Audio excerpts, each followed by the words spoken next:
प्रभो मृत्युंजय ठाकुरे महाप्रभु धवलेश्वराय वालालिंगाय नमो नमः। दीपं यदि परम ब्रह्म दीपं यदि जनार्दनः दीपहरत मे पाप पूजा दीप नमस्तुते। धवलेश्वराय वालालिंगाय नमो नमः। संसार सुखी रखंतु।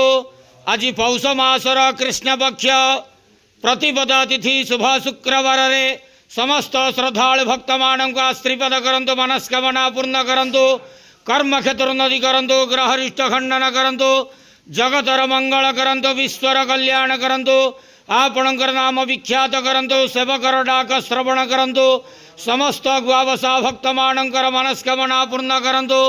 जो जो भक्त माने आपण पाखरे मानसिक रखिजंती तांका मानसिक पूर्ण करंतु। धवलेश्वराय वालालिंगाय नमो नमः। संसार सुखी रखंतु आनंदे के वार हरि बोलो। आज पौष मासर कृष्ण पक्ष प्रतिपदा तिथि शुभ शुक्रवार रे समस्त श्रद्धालु भक्त मानक आश्रीपद करंतु आनंदे के वार हरि बोलो।